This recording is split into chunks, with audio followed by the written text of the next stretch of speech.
नमस्कार दोस्तों, मैं हूं आपके साथ ज्योतिषाचार्य पंडित वागीश शास्त्री।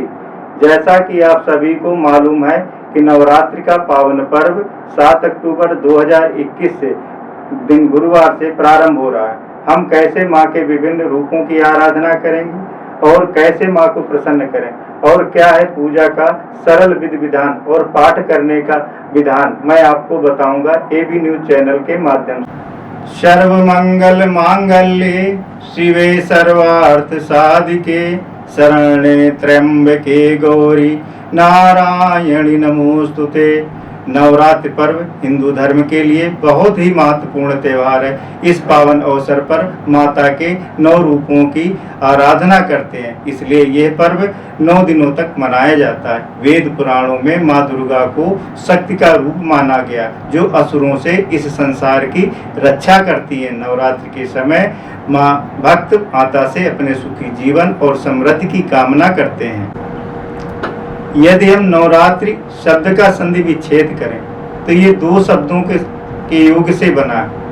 नव धन रात्रि, मतलब रात्रि से मतलब है 9 रातें। तो इस समय माता रानी पृथ्वी पर वास करती है। ये नवरात्रि का त्यौहार पूरे भारत वर्ष में मनाया जाता है, जिसमें कि विशेष रूप से गुजरात है, पश्चिम बंगाल और उत्तरी प्रदेशों में बड़ी धूमधाम से और हर्षोल्लास के साथ मनाते हैं। इस दौरान भक्त लोग उपवास भी रखते हैं। भारत सहित विश्व के कई देशों में नवरात्रि पर बड़े हर्षोल्लास के साथ मनाया जाता है। भक्त लोग घरों में कलश स्थापना करते हैं और माता के विभिन्न स्वरूपों की आराधना करते हैं। भक्त लोग माता का आशीर्वाद पाने के लिए भजन कीर्तन करते हैं। मंदिरों में जागरण होते हैं। माता के विभिन्न स्वरूपों की झांकियां सजाई जाती हैं तथा शक्तिपीठों में मेले लगते हैं, जहां भक्तजन दर्शन के लिए जाते हैं। इस वर्ष शारदीय नवरात्र प्रारंभ 7 अक्टूबर 2021 दिन गुरुवार से। कलश स्थापना का जो समय होगा 4:46 से 6:56 के मध्य कलश स्थापना कर लें। जो लोग इस समय कलश स्थापना नहीं कर पाते हैं, वो लोग अभिजित मुहूर्त में भी कलश स्थापना कर सकते हैं। कलश स्थापना का समय होगा 11:46 से लेकर 12:26 के मध्य। फिर भी अगर हम नहीं कर सकते हैं तो दिन के 1/3 हिस्से से पहले हम घट स्थापना अवश्य कर लें। अब हम आपको बताएंगे कि पूजन में किस किस सामग्री की आवश्यकता पड़ेगी। सबसे पहले माता जी की चित्र ले लें या प्रतिमा ले लें, चुनरी ले लें, कलावा है, रोली है, सुपारी है, लौंग, इलायची, थोड़े से जौ ले लें बोने के लिए। पंचपल्लव अगर नहीं उपलब्ध है तो अशोक के पत्ते ले लें। अगर अशोक के पत्ते नहीं मिल पाते हैं तो आप आम्रपल्लव भी ले सकते हैं। पान के पत्ते रख लें और घी रख लें, शुद्ध देसी घी, कच्चा नारियल रख लें, थोड़ा सा लाल कपड़ा रख लें, चौकी है, पाटा है, कलश का सेट ले लेंगे। कलश का सेट मिट्टी का ले सकते हैं, चांदी का भी रख सकते हैं, तांबे का भी रख सकते हैं, लेकिन लोहे का कलश नहीं इस्तेमाल करेंगे। जौ बोने के लिए बालू ले लें, बालू नहीं उपलब्ध है तो मिट्टी ले लें। और जौ बोने के लिए सकोरा मिट्टी का या फिर कोई थाली वगैरह रख लें। प्रातःकाल सूर्योदय से पूर्व उठें, स्नान करें, स्वच्छ वस्त्र धारण करें, हो सके तो नए वस्त्र भी धारण कर सकते हैं। और ईशान कोण में पूर्व उत्तर दिशा में चौकी रखें। जहाँ पे कलश स्थापना करना है वो दिशा जो है ईशान कोण की तरफ हो। नहीं ईशान कोण है तो आप उत्तर दिशा भी ले सकते हैं और पूर्व दिशा भी ले सकते हैं, या फिर पूर्व उत्तर कोण दिशा में चौकी रखें। वहाँ पे लाल वस्त्र बिछा दें और उस पे माता जी की मूर्ति रखें, या चित्र है तो चित्र आप रख लें। अब कलश कैसे तैयार करेंगे? कलश को पहले शुद्ध जल से उसको धो लें, साफ कर लें। इसके बाद उसमें कलावा बांधें और स्वास्तिक का निशान बनाएं। स्वास्तिक का निशान बनाने के बाद में कलश में जल भरें और उसमें थोड़ा सा गंगा जल मिला दें। गंगा जल मिलाने के बाद में कलश के अंदर चावल है, सुपारी है, हल्दी की गांठ डाल दें, हो सके 2 लौंग डाल दें उसी में, और पुष्प डाल दें, कुछ द्रव्य भी डाल दें। ऊपर से सकोरा रखें, उसमें अक्षत भर दें।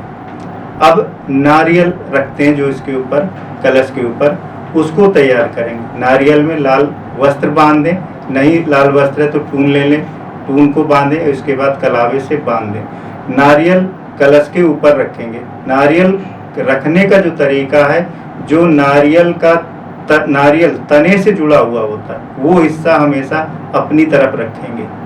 अब ये हमारा कलश तैयार हो गया। इसके बाद हम उस कलश जौ बोने के लिए एक सकोरा ले लें, पात्र कोई, और उसमें मिट्टी डाल दें, या बालू है तो बालू डाल दें, और उसमें जौ बो दें। उस कलश को उस पात्र के ऊपर स्थापित करके माता जी के सामने चौकी में रख दें।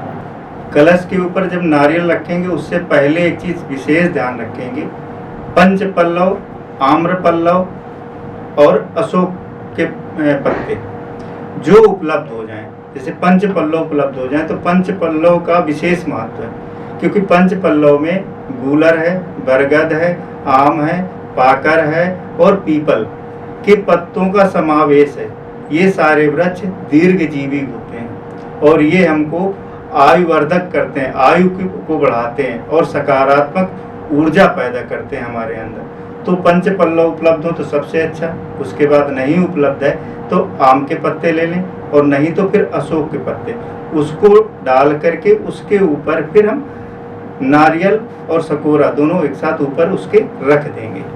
चौकी में अगर गणेश जी की मूर्ति हो तो गणेश जी की मूर्ति रख लें, नहीं तो एक सुपारी लें, उस पर कलावा लपेट करके, दोना हो दोने में अनाज रखें, चावल, उसके ऊपर उस सुपारी रखते हैं, वो गणेश जी का रूप हो जाएंगे। और अगर संभव हो तो एक पाटा ले लें, नवग्रह हम बना लेंगे अपने, नहीं तो नवग्रह शांति भी साथ में हो जाती है, क्योंकि नवरात्रि के समय जिन लोगों के ग्रह दोष हैं किसी तरह का, तो उन लोगों के लिए चाहिए कि नवग्रह पाटे में बना लें। अगर नहीं है उपलब्ध है, नवग्रह नहीं बना पा रहे हैं तो बाजार से बना बनाया नवग्रह यंत्र भी ले सकते हैं।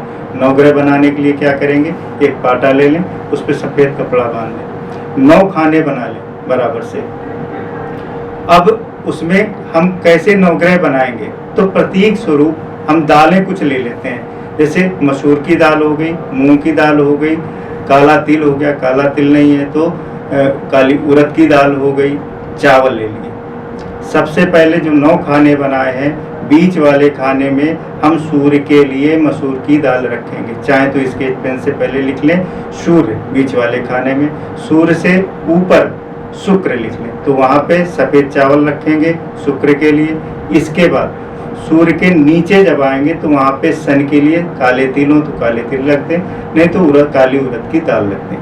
अब इसके बाद दाहिनी तरफ चलेंगे सूर्य से, तो वहाँ मंगल के लिए मसूर की दाल रख दें, उसके ऊपर चंद्र के लिए सफ़ेद चावल रख दें, और स्केच पेन से चाहें तो लिख सकते हैं वहाँ पे, जिससे कि याद बना रहे। इसके बाद मंगल के नीचे जब आएंगे तो वहाँ पे राहु के लिए काले तिल या काली उड़द की दाल रख देंगे। अब हम आएंगे बाईं तरफ सूर्य के, तो वहाँ पे चने की दाल रखेंगे। चने की दाल गुरु के लिए हो जाएगी, तो वहाँ पे स्केच पेन से हम गुरु लिख देंगे और चने की दाल रख देंगे। उसके ऊपर बुध के लिए मूंग की दाल रख देंगे, और उससे नीचे केतु के लिए हम काले तिल या फिर काली उड़द की दाल रख देंगे। ये हमारा नवग्रह तैयार हो गया। अगर तैयार कर सकते हैं तो बहुत अच्छा, नहीं तो फिर हम नवग्रह यंत्र बाजार से भी ले सकते हैं। अखंड दीप लोग रखते हैं, 9 दिनों तक बराबर जलाते हैं, तो अखंड दीप तैयार कर लें। अगर नहीं अखंड दीप हम रख पाते हैं तो अपना दीपक बना के रख लें। अखंड दीप का विशेष महत्व है। अखंड दीप हम 9 दिनों तक बराबर जलाते हैं। अखंड दीप से निकलने वाली जो ऊर्जा है वो सकारात्मक प्रभाव हमारे निवास में, मंदिर में, हर जगह छोड़ती है। अखंड दीप में एक विशेष बात ध्यान रखनी होगी कि हमें उसको सूना अकेला नहीं छोड़ना चाहिए। अगर रात्रि में हमको अखंड दीप जहाँ जला रहे हैं वहीं पे भूमि पर ही शयन करें। पूजन कैसे करेंगे, पूजन प्रारंभ करते हैं। पूजन के लिए सबसे पहले गंगा जल ले लेते हैं किसी पात्र में, तांबे के लोटे में, और उसमें कुछ आम के पत्ता हो या पान का पत्ता हो उसमें डाल लेते हैं। सबसे पहले जो पूजन सामग्री है हमारी, उसमें जल को छोड़ेंगे। जब जल को छोड़ेंगे तो एक छोटा सा मंत्र है, अगर लिखना चाहें तो लिख लें। ओम अपवित्रा पवित्रा व सर्वावस्थाम गतोपि व या स्मरेत पुंडरीकाक्षं श्रावायातरः शुचिः। और ये पूरा जल पत्ते से सभी सामग्री पे छोड़ें और अपने ऊपर भी छोड़ें। इसके बाद सामग्री हमारी सभी शुद्ध हो गई और फिर हम आचमन करेंगे। तो बाएं हाथ से उस पत्ते से जल लेंगे और दाहिने हाथ में इस तरह से रखेंगे और बोलेंगे पहले ओम केशवाय नमः, और जल को ऊँट से लगा लेंगे और पी भी सकते हैं, कोई दिक्कत की बात नहीं। इसके बाद ओम माधवाय नमः, इसके बाद ओम नारायणाय नमः। फिर हाथ धोने के लिए उस जल को हाथ में डालेंगे और बोलेंगे ओम ऋषिकेशाय नमः और हाथ धो लें।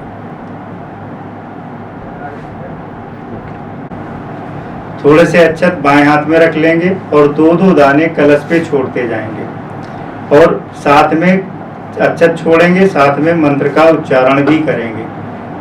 श्रीमन महागणाधिपते नमः, लक्ष्मी नारायणाभ्यम नमः, उमा महेश्वराभ्यम नमः, वाणी हिरण्यगर्भाभ्यम नमः, शची पुरंदराभ्यम नमः, मातृपितृचरण कमलेभ्यो नमः, इष्ट देवताभ्यो नमः, कुल देवताभ्यो नमः, ग्राम देवताभ्यो नमः, स्थान देवताभ्यो नमः, वास्तु देवताभ्यो नमः, सर्वेभ्यो देवेभ्यो नमः, सर्वेभ्यो ब्राह्मणेभ्यो नमः।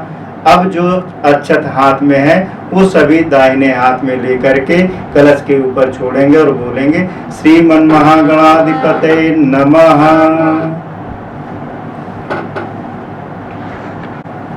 फिर इसके बाद भगवान का ध्यान करें, भगवान विष्णु का ध्यान करें, माता पार्वती का ध्यान करें, लक्ष्मी जी का ध्यान करें और बोलेंगे सर्वमंगल मांगल्ये शिवे सर्वार्थ साधिके शरण्ये त्र्यंबके गौरी नारायणी नमोस्तुते।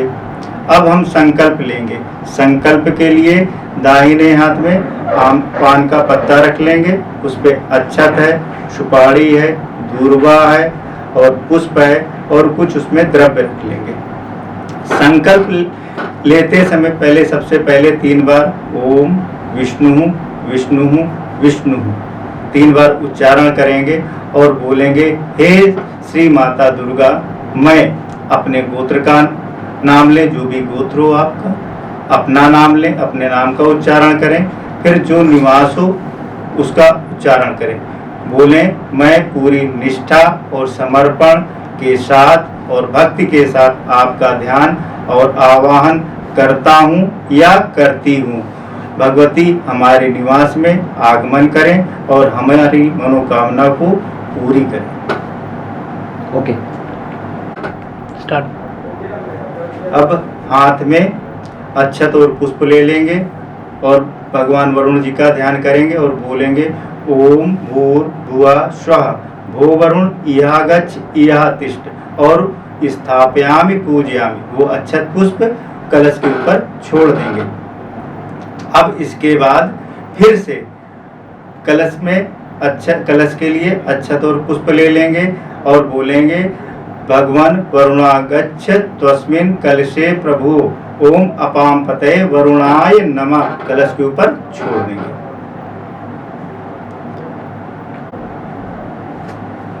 अब भगवान गणेश को हम स्नान कराएंगे, जल लेंगे, 4 बार जल छोड़ेंगे।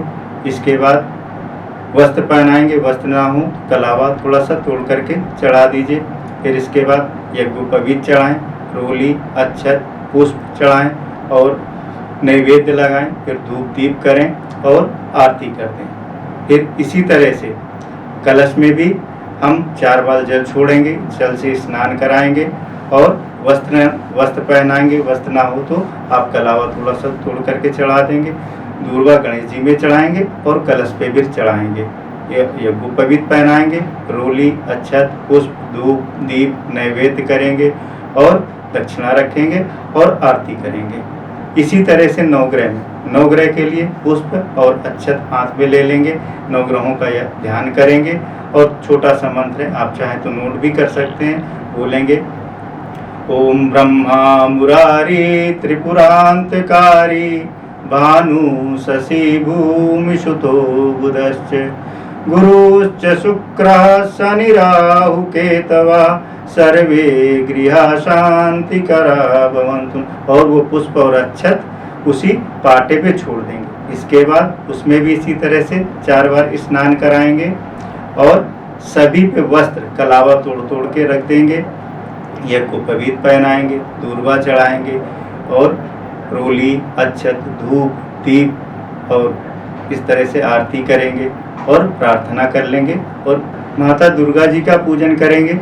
तो सबसे पहले हम उनका ध्यान करेंगे। हाथ में पुष्प लें, गुलाब का पुष्प हो सबसे अच्छा है, पुष्प ले लें और अक्षत ले लें 4 दाने और हाथ जोड़ के प्रार्थना करें, ध्यान करें। देवी प्रपन्नार्ति हरे प्रसीद प्रसीद मातर जगितो अखिलस्य प्रसीद विश्वेश्वरी पाहि विश्वम त्वमीश्वरी देवी चराचरस्य। माता का ध्यान करके और पुष्प माता जी के चरणों पे चढ़ा देंगे। अब आवाहन करेंगे। आवाहन के लिए पुष्प ले लेंगे, अक्षत ले लेंगे और बोलेंगे श्री जगदम्बायै दुर्गा देव्यै नमः। दुर्गा देवी मावा हयामि पूजयामि चढ़ा देंगे। इसके बाद आसन के लिए पुष्प देंगे।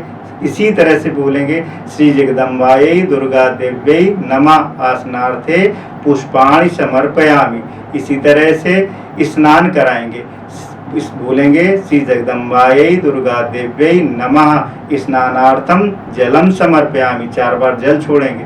इसी तरह से क्रम से बोलते हुए पहले फिर इसके बाद वस्त्र पहनाएंगे, फिर सौभाग्य सूत्र, रोली है, चंदन है, सिंदूर है, श्रृंगार की सामग्री आपके पास जो भी उपलब्ध हो। वैसे तो 16 श्रृंगार की सामग्री चढ़ाते हैं, उसमें चांदी की बिछिया का भी विशेष महत्व है और चुनरी है या साड़ी है, जिस तरह से जो भी आपके पास उपलब्ध हो उसको आप चढ़ाएं।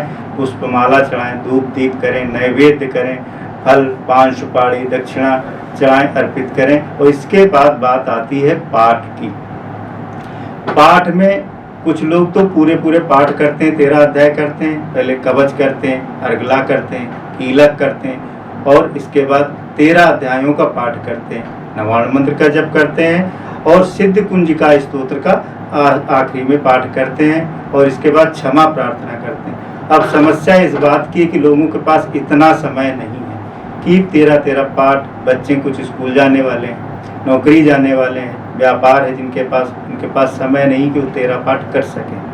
तो उनके लिए बहुत सीधा सा सरल सा या तो इस तरह से करें कि प्रतिदिन कवच का पाठ करें, अर्गला का पाठ करें और कीलक का पाठ करें। इसके बाद जैसे प्रथम दिन आता है तो प्रथम दिन प्रथम अध्याय का पाठ करें, कवच, अर्गला, कीलक और प्रथम अध्याय और इसके बाद फिर नवाण मंत्र। नवाण मंत्र के बाद सिद्धि कुंजिका स्तोत्र और इसके बाद आप क्षमा प्रार्थना करेंगे। ये तो प्रथम दिन हो गया। अब द्वितीय दिवस, द्वितीय दिन जो हमारा होगा इसी तरह से होगा। पहले कवच का पाठ करेंगे, फिर अर्गला का पाठ करेंगे, फिर कीलक का पाठ करेंगे। जो दूसरा दिन होगा तो उसमें दूसरा अध्याय लेंगे, तीसरा अध्याय लेंगे और नवाण मंत्र जरूर से जरूर करेंगे। एक माला नवाण मंत्र का जप करेंगे और सिद्धि कुंजिका स्तोत्र, इसके बाद क्षमा प्रार्थना करेंगे। फिर इसी तरह से तीसरा दिन जब आएगा तो हम चौथे अध्याय का पाठ करेंगे। क्रम यही रहेगा हमारा, किस तरह से कवच, अर्गला, कीलक और चौथा अध्याय और इसके बाद नवाण मंत्र और फिर सिद्धि कुंजिका स्तोत्र और क्षमा प्रार्थना। क्षमा प्रार्थना विशेष महत्व है। पाठ के अंत में जो भी हमारा पूजन हो जाए उसके बाद क्षमा प्रार्थना करना कतई ना भूले, क्योंकि संस्कृत में उच्चारण होता है, कुछ ना कुछ अक्षरों में गलतियां हो जाती, पढ़ने में गलती हो जाती, तो इसलिए क्षमा प्रार्थना जरूर पढ़ेंगे।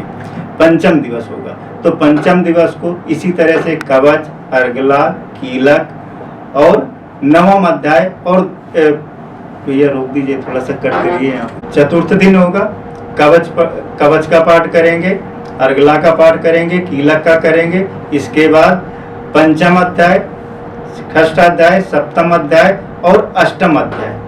फिर उसी तरह से नवाण मंत्र, सिद्ध कुंजिका स्तोत्र और क्षमा प्रार्थना करेंगे। इसी क्रम के अनुसार जो पंचम दिन होगा नवा पाठ होगा और 10वां पाठ होगा। इसी तरह से छठा जब दिन होगा तो 11वें अध्याय का पाठ करेंगे।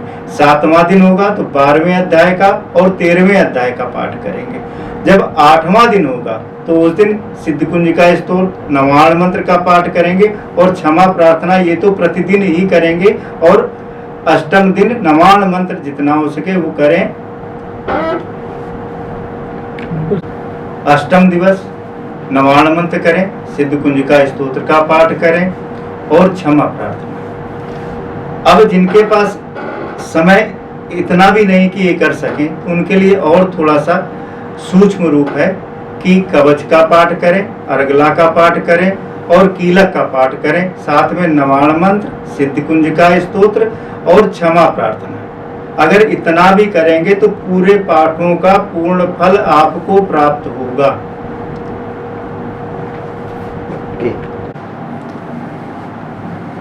जिन लड़के और लड़कियों की विवाह में बाधाएं आ रही हैं, उनके लिए बहुत सरल और आसान आपको उपाय बताने जा रहे हैं, जिसको करें और लाभ उसका उठाएं।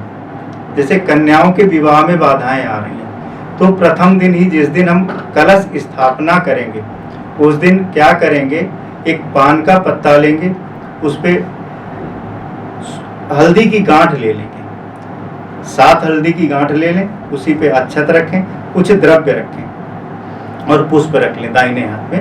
और माँ भगवती से, माँ दुर्गा से निवेदन करें कि हमारे विवाह में आ रही बाधाएं शीघ्र दूर हों और श्रेष्ठ वर के साथ हमारा विवाह संपन्न हो। इस तरह का एक संकल्प करके माता भगवती के चरणों में वो संकल्प आप रख दें और साथ में ये भी संकल्प करें कि जो भी जप या मंत्र उसकी संख्या जरूर बोलेंगे, कि जो हम मंत्र बताने जा रहे हैं उसकी संख्या आप बोल सकती हैं कि हम 3 माला प्रतिदिन करेंगे या 5 माला प्रतिदिन करेंगे। और अब हम मंत्र आपको बताने जा रहे हैं, उसको नोट कर लें। कात्यायनी महामाये महायोगिन्यधीश्वरी नंद गोप सुतम दे पतिम में कुरुते नमः। एक बार फिर से नोट कर लें। कात्यायनी महामाये महायोगिन्यधीश्वरी नंद गोप सुतम देवी पतिम में कुरुते नमः।